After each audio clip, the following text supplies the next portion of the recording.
সুপ্রিয় দর্শক, আসসালামু আলাইকুম। সবাইকে স্বাগতম জানাচ্ছি আজকের গুরুত্বপূর্ণ সংবাদে।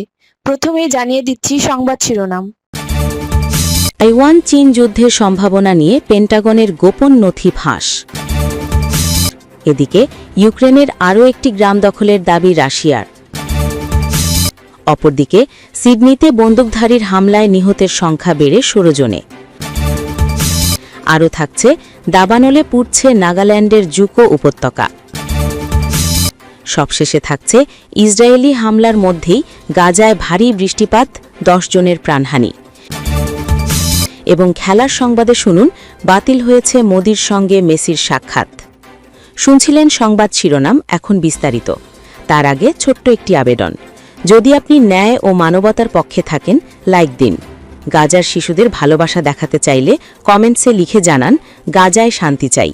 আর সাবস্ক্রাইব করুন আমাদের চ্যানেলটি, কারণ আমরা বলি সেই কথা যা অনেক মিডিয়া আড়াল করে।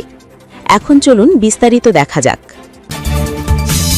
তাইওয়ান চীন যুদ্ধের সম্ভাবনা নিয়ে পেন্টাগনের গোপন নথি ফাঁস। পেন্টাগনের একটি অতি গোপনীয় মূল্যায়নে ইঙ্গিত মিলেছে যে যদি যুক্তরাষ্ট্র তাইওয়ানে কোনো সামরিক হস্তক্ষেপ করে, তাহলে চীনের সঙ্গে সংঘাতে তারা পরাজিত হতে পারে। নিউ ইয়র্ক টাইমসের প্রতিবেদনে বলা হয়েছে, এই মূল্যায়নের নাম ওভারম্যাচ ব্রিফ। এতে বলা হয়েছে, মার্কিন বাহিনী তাদের ব্যয়বহুল উন্নত অস্ত্রের ওপর বেশি নির্ভরশীল হওয়ায় চীনের সস্তা ও দ্রুত তৈরি করা অস্ত্রের মুখে ঝুঁকিতে আছে। প্রতিবেদনে আরও হুঁশিয়ারি দেওয়া হয়েছে যে সংঘাত শুরু হলে চীন সহজেই মার্কিন ফাইটার স্কোয়াড্রন, বড় যুদ্ধজাহাজ এবং এমনকি উপগ্রহ নেটওয়ার্কও অচল করতে পারবে। এ ধরনের পরিস্থিতি মহড়া চলাকালীনই লক্ষ্য করা গেছে। চীন তাইওয়ানকে নিজ দেশের অংশ মনে করে এবং প্রয়োজনে শক্তি প্রয়োগ করেও দ্বীপটি মূল ভূখণ্ডের সঙ্গে যুক্ত করতে চায়। অন্যদিকে তাইওয়ান নিজেকে স্বাধীন ও সার্বভৌম দেশ হিসেবে বিবেচনা করে এবং তাদের জনগণের গণতান্ত্রিক সিদ্ধান্ত ছাড়া অবস্থার পরিবর্তন চায় না। পেন্টাগনের মূল্যায়ন অনুযায়ী চীন সম্ভবত 2027 সালের দিকে তাইওয়ান দখলের চেষ্টা করতে পারে। চীনের বিপুল ক্ষেপণাস্ত্র মজুত এবং সামরিক আধুনিকীকরণ মার্কিন রণতরী ও অন্যান্য উন্নত অস্ত্রের ওপর বড় চ্যালেঞ্জ তৈরি করছে। প্রতিবেদনে বলা হয়েছে, এমনকি নতুনতম ইউএসএস জেরাল্ড আর ফোর্ড রণতরীও চীনের হামলা থেকে রক্ষা পেতে সক্ষম নাও হতে পারে। প্রতিবেদনটি ইউক্রেনে চলমান যুদ্ধের উদাহরণ তুলে ধরে দেখায় যে মার্কিন ও পশ্চিমা অস্ত্রশক্তি দীর্ঘস্থায়ী সংঘাতের জন্য যথেষ্ট নয় এবং দ্রুত অস্ত্র উৎপাদনের ক্ষমতায় তারা চীনের সঙ্গে পিছিয়ে। সাবেক প্রতিরক্ষামন্ত্রী পিট হেগসেথ জানিয়েছেন, চীনের হাইপারসনিক ক্ষেপণাস্ত্র খুব দ্রুত মার্কিন রণতরী ধ্বংস করতে সক্ষম। সবশেষে বলা হয়েছে, ক্রুজ ও ব্যালিস্টিক ক্ষেপণাস্ত্রের ক্ষেত্রে চীন যুক্তরাষ্ট্রের থেকে অনেক এগিয়ে। পূর্ববর্তী বিদেশি সহায়তায় মার্কিন গোলাবারুদের মজুদ কমে যাওয়ায় ঝুঁকি আরও বেড়েছে। এদিকে ইউক্রেনের আরও একটি গ্রাম দখলের দাবি রাশিয়ার। ইউক্রেনের জাপোরিঝিয়া অঞ্চলে আরও একটি গ্রাম দখলের দাবি করেছে রাশিয়া। দেশটির প্রতিরক্ষা মন্ত্রণালয় এক বিবৃতিতে জানায়, তাদের বাহিনী হুলিয়াইপোলের উত্তর পশ্চিমে প্রায় 9 কিলোমিটার দূরে অবস্থিত ভারভারভিভকা গ্রাম নিয়ন্ত্রণে নিয়েছে।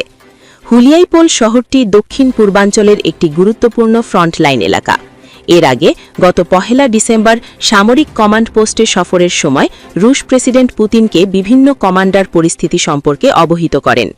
সে সময় ইস্টার্ন মিলিটারি ডিস্ট্রিক্টের কমান্ডার আন্দ্রেই ইভানায়েভ দাবি করেন, রুশ বাহিনী হুলিয়াইপোল গ্রামে প্রবেশ করে এর উপকণ্ঠে অবস্থান নিয়েছে।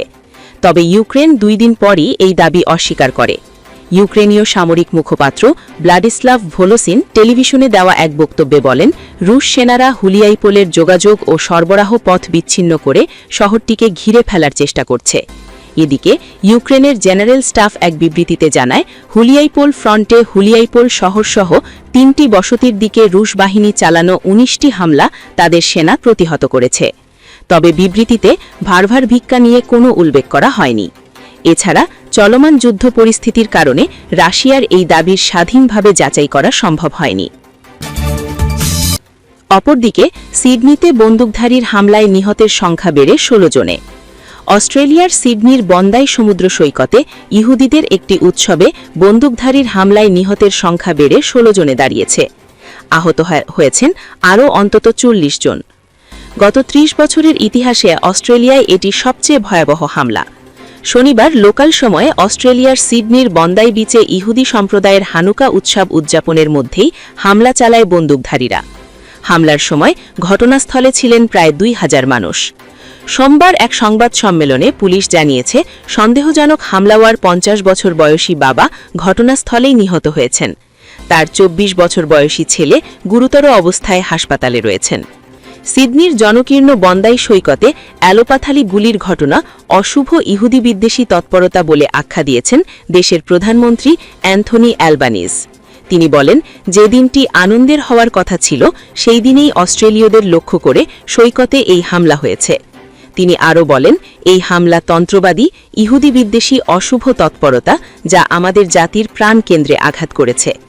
এ ধরনের জঘন্য বিংশ হিংসা ও ঘৃণার কোনো স্থান অস্ট্রেলিয়ায় নেই বলে তিনি বলেন। এদিকে নিউ সাউথ ওয়েলসের প্রিমিয়ার ক্রিস মিন্স প্রধানমন্ত্রী অ্যালবানিজের সঙ্গে কথা বলে সমবেদনা জানিয়ে সব ধরনের সহযোগিতার আশ্বাস দেন। গুলির ঘটনার পূর্ণ তদন্ত হবে বলেও জানান তিনি। সিডনির পুলিশ কমিশনার বলেন, সহস্রাধিক মানুষের জমায়েত লক্ষ্য করে তন্ত্রবাদী হামলা হয়েছে। অস্ট্রেলিয়ার গোয়েন্দা সংস্থার প্রধান বলেন, হামলাওয়াররা সিরিট্টারের নজরে ছিল কিনা এ বিষয়ে এখনই কিছু বলার সময় উপযোগী নয়। অস্ট্রেলিয়ার এই হামলার ঘটনায় শোক জানিয়েছেন মার্কিন প্রেসিডেন্ট ডোনাল্ড ট্রাম্প। এ হামলার জন্য দায়ীদের ছাড় দেওয়া হবে না বলে জানান তিনি। যুক্তরাষ্ট্রের ব্রাউন ইউনিভার্সিটির গোলাগুলির ঘটনার কথা উল্লেখ করে তিনি আরও বলেন, যুক্তরাষ্ট্র এবং অস্ট্রেলিয়ায় সন্দেহজনকদের খুঁজে বের করতে তদন্ত অব্যাহত আছে। হামলার পর নিউ ইয়র্ক, বার্লিন, লন্ডন সহ বিশ্বের বিভিন্ন শহরে হানুকা অনুষ্ঠান ও ইহুদি উপাসনালয়ের নিরাপত্তা জোর দেওয়া হয়েছে। ইসরায়েলের জাতীয় নিরাপত্তা পরিষদ বিদেশে থাকা নাগরিকদের জনসমাবেশ এড়িয়ে চলার সতর্কতা জারি করে। আরও থাকছে, দাবানলে পুড়ছে নাগাল্যান্ডের জুকো উপত্যকা। ভারতের উত্তর পূর্বাঞ্চলীয় রাজ্য নাগাল্যান্ডের সুদৃশ্য জুকো উপত্যকায় দাবানল শুরু হয়েছে। জ্বলছে উপত্যকার বিশাল অংশ। স্থানীয় প্রশাসনের বারাত দিয়ে এক প্রতিবেদনে ভারতীয় দৈনিক দ্য হিন্দু জানিয়েছে, গত শুক্রবার জুকো উপত্যকায় ট্রেকিংয়ে গিয়েছিলেন ৪ জন স্থানীয় ট্রেকার। তাদের অসাবধানতার জেরেই ছড়িয়ে পড়েছে আগুন। জুকোতে ট্রেকিংয়ে গিয়ে উপত্যকার একটি এলাকায় তাঁবু খাটিয়েছিলেন তারা, তারপর তাঁবুর সামনে আগুন জ্বালিয়ে পানির খোঁজে বের হয়েছিলেন। পানি নিয়ে ফিরে আসার পর তারা দেখেন সেই আগুন ছড়িয়ে পড়েছে। আগুনের মধ্যেই আটকা পড়েন তারা। শনিবার তাদের উদ্ধার করা হয়। ততক্ষণে উপত্যকার ১.৩ বর্গ কিলোমিটার এলাকায় আগুন ছড়িয়ে পড়েছে। উদ্ধারের পর প্রাথমিক জিজ্ঞাসাবাদে তারা তাঁবুর সামনে আগুন জ্বালানোর কথা স্বীকার করেছেন। বর্তমানে কতখানি এলাকা জুড়ে আগুন ছড়িয়েছে তা নিশ্চিতভাবে বলা যাচ্ছে না, তবে শুষ্ক আবহাওয়া ও জোর বাতাসের কারণে প্রতি মুহূর্তে বাড়ছে আগুন। জুকো উপত্যকার নিকটবর্তী কোহিমা জেলার দুর্যোগ মোকাবিলা বাহিনী আগুন নেভাতে এসেছিল, কিন্তু জুকো উপত্যকার যে জঙ্গলে আগুন লেগেছে তা দুর্গম। খাড়া ঢালের কারণে সেখানে সড়ক পথ নেই, ফলে দমকলের গাড়ি, দুর্যোগ মোকাবিলা বাহিনীর গাড়ি সেখানে পৌঁছাতে পারেনি। নাগাল্যান্ড সরকারের কর্মচারীরা জানিয়েছেন, সড়ক পথ না থাকায় দাবানল নেভাতে রাজ্যের দুর্যোগ মোকাবিলা দপ্তর ভারতের বিমান বাহিনীর একটি হেলিকপ্টার নিয়ে আগুন নেভানোর কাজে নামবে সিদ্ধান্ত নিয়েছে। ওই হেলিকপ্টার থেকে পানি ছেটানো হবে দাবানল পীড়িত অঞ্চলে। স্থানীয় বাসিন্দা, ট্র্যাকার ও পর্যটকদের ওই জঙ্গল থেকে দূরে থাকার নির্দেশ দিয়েছে নাগাল্যান্ডের রাজ্য সরকার। এবং সবশেষে থাকছে, ইসরায়েলি হামলার মধ্যেই গাজায় ভারী বৃষ্টিপাত, ১০ জনের প্রাণহানি। ফিলিস্তিনের অবরুদ্ধ গাজায় ভারী বৃষ্টিপাতের কারণে একদিনে অন্তত ১০ জনের মৃত্যু হয়েছে। বিশ্ব স্বাস্থ্য সংস্থার প্রধান টেড্রোস আধানোম গেব্রেইয়েসুসের বরাতে এক প্রতিবেদনে টিআরটি ওয়ার্ল্ড জানিয়েছে।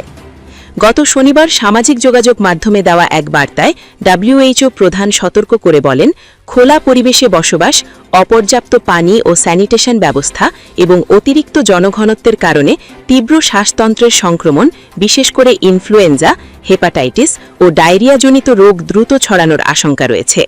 তিনি জানান, গাজায় পরীক্ষাগার সংক্রান্ত উপকরণ ও নিদানমূলক যন্ত্রপাতি পাঠাতে ডব্লিউএইচও এখনও বড় ধরনের বাধার সম্মুখীন হচ্ছে।